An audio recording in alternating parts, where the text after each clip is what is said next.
Good morning, everybody. Thank you for coming today. This week, House Republicans are hard at work advancing several important measures on the floor. Among these items, I want to highlight two bills that we are pushing to protect consumers and Americans' right to financial privacy, values I believe that everyone can actually get behind. The Financial Innovation and Technology for the 21st Century Act will protect consumers and encourage innovation by creating a regulatory framework for digital asset markets through legislation. Again, the most important part, through legislation, not through regulators, which is one of the reasons this town is in such disarray. We are going to do this through legislation. Through transparency and disclosure requirements, the digital asset marketplace will be a better place and safer for participants and allow American innovation to thrive. I commend the Financial Services and Agriculture Committees for their work on this important legislation. We're also supporting the CBDCA Anti-Surveillance State Act, which is critical to blocking federal bureaucrats from creating a central bank digital currency and allowing a China-like reality in which our financial system could easily be weaponized against Americans and allow the government to closely monitor every transaction and track consumer behaviors. Implementing a CBDC is simply un-American. There are a few things that could totally infringe on our freedoms and autonomy, few things other than this type of currency and how this type of currency can be closely tracked, it can be withheld, it can be weaponized based on behaviors, causes, and of course political leanings. I commend our Majority Whip, Tom Emmer, for his leadership on this bill, and I invite him to take the podium now. Thank you, Blake. This week, House Republicans, as Blake just said, are going to take action to safeguard our American values by passing my bill, the CBDC, or the Central Bank Digital Currency Anti-Surveillance State Act.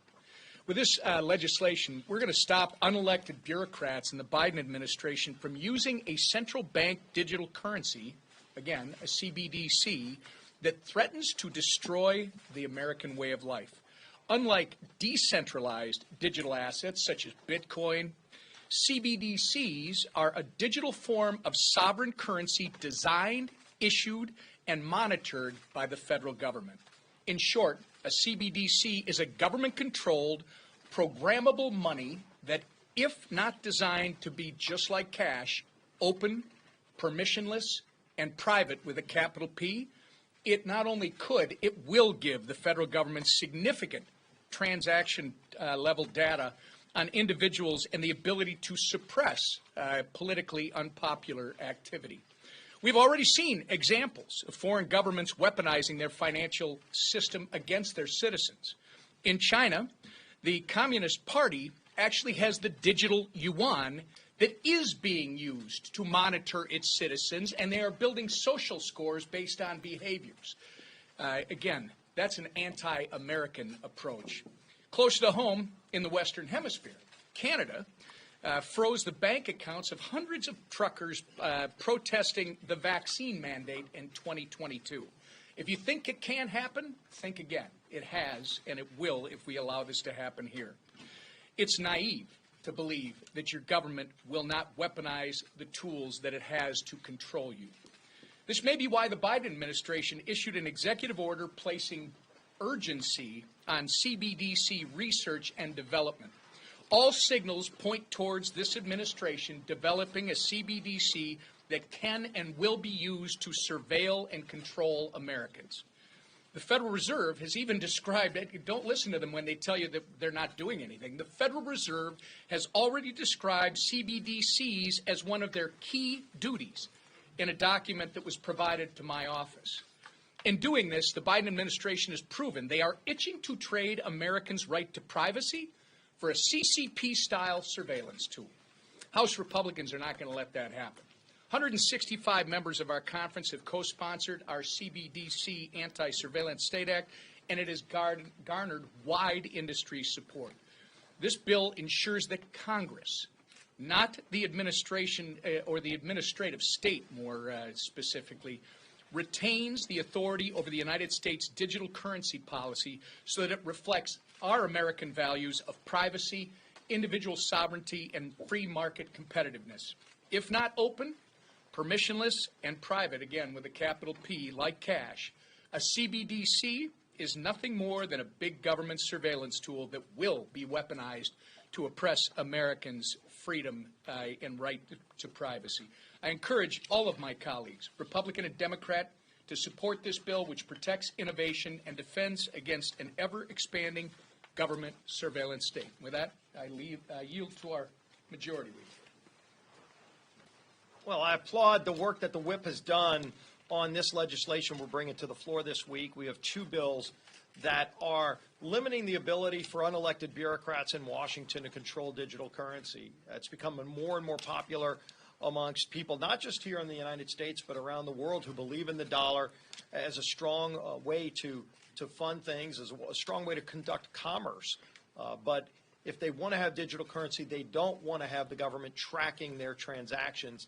And it's important that we make it clear with these bills that we're bringing to the floor this week that that's what the rules of the game will be going forward. And it puts limitations on the Biden administration's desire to control those transactions and track people's spending habits. And you've seen it over and over again by this Biden administration. By the way, the same Biden administration that is trying to double the size of the IRS to go and target people that are making well under $100,000 and force them to pay more in taxes, even when they're already paying more than their fair share. President Biden wants to get more from them by doubling the size of the IRS. So needless to say, we're going to continue to fight for those consumers, bringing bills like this to the floor. Another bill we're bringing to the floor this week would prevent people here illegally from voting in D.C. elections. This is something that the D.C. Council passed a few years ago to create an ability for people here illegally to vote in elections. If you look at this massive flow of illegals coming into our country, still to this day because of President Biden's open border, we've seen millions of people come into our country illegal. Minimum number is 8 million. It could be well above that number. People on the terrorist watch list coming into our country. You know, why should somebody at the Russian embassy be able to vote in elections here in the United States of America? Yet that is what is allowed today. We have a bill that says no, that's not the case. If somebody from Russia or from China working at the embassy in China wants to vote, they can vote in their own country's elections. They shouldn't be able, as a citizen of China, be able to vote in America's elections, for goodness sakes. And that's something I think most Americans agree with. We're going to find out who here in Congress agrees with that when we have a vote on that bill tomorrow.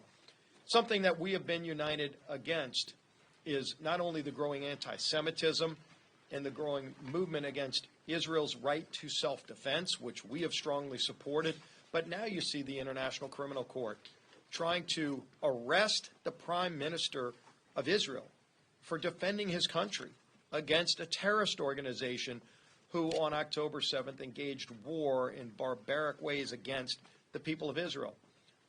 This is a rogue agency. I know this majority has taken many steps against it. We're going to continue to take actions. But we also are calling on our friends around the world that are helping fund the ICC to stop funding an organization that has become heavily anti-Israel, would ultimately be anti-American too if they had that opportunity. Somebody who would probably talk more about that is our speaker, Mike Johnson. All right, thank you, Mr. Leader, and Whip, and our Vice Chairman, Blake Moore, is filling in for Elise, who's a little under the weather this morning, our conference chair. Glad y'all are here. Lots of things going on around the world, and let me address first, it's top of mind for us, the death of the passing of Iran's president. We would just say clearly that the world is a little bit safer place this morning because of that. He was clearly a malign force to the Iranian people and to Israel and the West. While he engaged in torture and terror, the International Criminal Court, I think it's important to note this morning, maybe ironically, they never targeted him or even considered arresting him. But instead, what we see right now is the ICC has chosen to target Israel with baseless and illegitimate arrest warrants, and it's attempting to equate Israel's just war for its existence with the horrific acts of the October 7th massacre. To us, this is just unconscionable. You have international bureaucrats. We're not going to allow them to use warfare to undermine state sovereignty or usurp the authority of democratic nations. America should punish the ICC and put Karim Khan back in his place. And if the ICC is allowed to threaten Israel's leaders, we know that America will be next. There is a reason that we've never endorsed the International Criminal Court, because it is a direct affront to our own sovereignty. We don't put any international body among or above American sovereignty, and Israel doesn't do that either. Congress is reviewing all of our options right now. We have some very aggressive legislation that we're going to push as quickly as possible. It will impose sanctions, and if the ICC moves forward with its absurd warrant arrest or request, this is going to be an even bigger international problem. Regarding the border, sadly, international bureaucrats are not the only ones trying to subvert the notion of state sovereignty. Our own Commander-in-Chief, Joe Biden, is continuing to undermine America's sovereignty through his open border policy. We got the latest report from the border this morning. Fox News' Bill Maloogian reported that there were large groups of persons coming from Middle Eastern countries and China, men of military age probably, and by appearance of military capability, just flowing right across the border into our country. The problem continues every single day. And now you have Senator Schumer, who's trying to give his vulnerable members cover for this because they've created this catastrophe by voting on a bill which has already failed in the Senate. It may not even get 50 votes because it's a bad bill, and it's really a phony messaging exercise that's going to go nowhere. The House, of course, as we all know, we talk about in here all the time, we passed multiple bipartisan bills, by the way, to secure the border and deport criminal illegal immigrants, including the Lake and Riley Act. But every single measure that we have sent to the Senate has been blocked by Senator Schumer. If he was serious in his attempt to secure the border, Senator Schumer would bring up H.R. 2, the Secure the Border Act, which, as you all know, was the most comprehensive border security bill ever passed by Congress that we did now more than 13 months ago. It's been sitting on Chuck Schumer's desk. If they were serious, they would move that legislation through the Senate and get it to the president's desk, and he would sign it into law. But they are not serious about it because they engineered the open border. Do not ever forget, we documented at least 64 specific executive actions that President Biden himself took, beginning on the first day he walked in the Oval Office, and that his agencies, at DHS under the direction of Secretary Mayorkas, whom we impeached in the House, that they engineered. They opened the border wide. They did it intentionally. They're not serious about the issue. Many Democrats, many leading Democrats here in Washington want illegal aliens in our country. Why? So they can become voters and they can affect the outcome of the census in 6 years to affect reapportionment in Congress. Now, if you want example of that, look at the District of Columbia. That's what Leader Scalise was mentioning. The City Council has decided they want non-citizens and foreign actors deciding who will serve as mayor and the local attorney general here. As the body in charge of overseeing D.C., Congress will not support such lawless behavior. It's a violation of federal law. We're not going to let Russian spies and criminal aliens decide who runs our nation's capital. We're just not going to do it. And that's why the House is voting this week to reverse the dangerous decisions by the D.C. City Council and bar non-citizens from voting in D.C. elections. I was grateful when Congress and the White House worked together to reverse D.C.'s dangerous revisions to the criminal code. And if this voting bill can't pass, everybody watch very closely. It's going to be proof positive that there are some Democrats who want illegal aliens deciding election outcomes. It's going to be clear they don't want Americans deciding American elections. With that, we'll take a few questions. Speaker Johnson, Yeah. what's next on the contempt referral for the Attorney General? When will you bring that to the floor? We're working on that, and it'll be coming to the floor soon. And the reason that we're doing that is because this is not about politics. You've heard that allegation. This is about process. You have the Judiciary and the Oversight Committees that are working together very carefully on this. And the purpose of getting the audio tapes of the Biden interview is because the committees have to do their legislative work. They use the audio to evaluate the work and the accuracy of the special counsel. We have the transcript. Should be no surprises here. And it's very interesting to us that the president is trying to evoke executive privilege over that, which doesn't even apply here. This isn't covered by executive privilege. This is not the president receiving candid advice from his advisors while executing his presidential responsibilities. Remember, this was, an interview with his ghostwriter, and then sitting for an interview with a special prosecutor investigating whether he himself, the president, criminally mishandled classified documents. So the executive privilege doesn't even apply here, and that's why the contempt is the measure that's appropriate here, and I think it will pass the House handily. Mr. Speaker. Mr. Speaker, has Israel's response to Hamas made Jews around the world safer? I'm not sure how to evaluate that question. I will tell you that Israel is in a fight, an existential war for their very existence, and Hamas has made clear they want to eliminate the state of Israel. Hamas is a proxy of Iran, who has said the same thing. This is a high-stakes battle for the survival of a nation and our very close friend and ally, and a very important one. And it destabilizes all global affairs. I mean, the Middle East is a tinderbox, and now you got hot war going on there. We have to stand with Israel unequivocally, and we have to protect and help do everything we can to protect the Jewish people. Just because of their ethnicity on college campuses right now, they're under physical threat just because of who they are, and that is not who we are as Americans. That's why we stood so strongly against that. That's why we stood here just 2 weeks ago and announced that we're having a whole-of-house approach and investigation on the funding streams to these universities that are allowing this madness to go on in these campuses.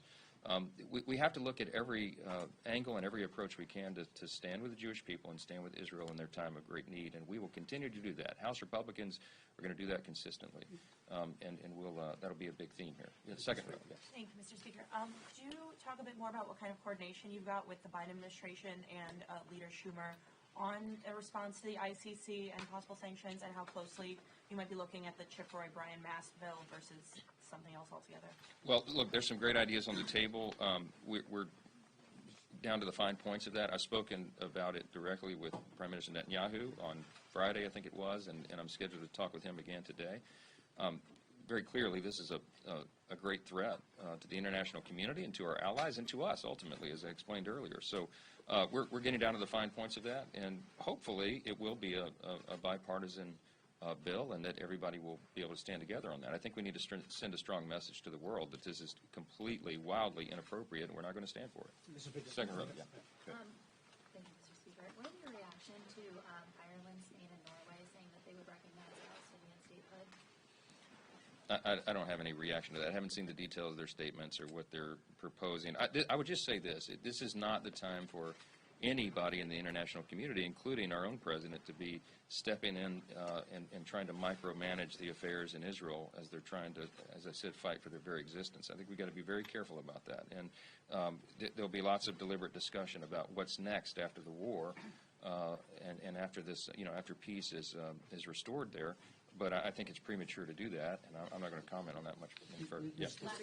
You've been very clear about your disdain for the hush money case, but what about the underlying alleged conduct of paying off a porn star to keep this extramarital affair allegedly quiet? You're a deeply religious man, a moral man. Does that alleged conduct cause you any concern about the former president's character? Look, I'm not going to comment on that. What we've said about what's happening in Manhattan is I've called it a disgrace because it is. It's clearly lawfare. They're clearly going after President Trump because of who he is, because he is he'll soon to be officially the nominee of the Republican Party for president of the United States. They've had him tied up for weeks in a courthouse when he should be out, have the ability to speak freely in the campaign and to be around the country. This is clearly by design. These prosecutors in these various locations have coordinated with the Department of Justice in Washington. Everybody knows what's going on. Everybody. If you look at this objectively, there's no way to look at this in any other way. The case is patently absurd. You've had every legal analyst across the board acknowledge as much. It needs to be handled quickly, and I hope that he will be fully acquitted there and we can move forward. But the damage has been done. They're doing real damage to our system of justice itself, and you've heard me say many times that's my greatest concern. If the people in a constitutional republic do not trust that justice is fair and that you have equal justice under the law, then we lose a very important element of what it is required to maintain a republic like ours. And so we've got a lot of repair work to do, I think, to the institution itself and to our system of justice after this madness. So with that, we'll leave you. Thanks so much. Do you have any reaction to these Americans being held in the Turks and Caicos and whether or not they should have to be sentenced to 12 years for carrying ammo in?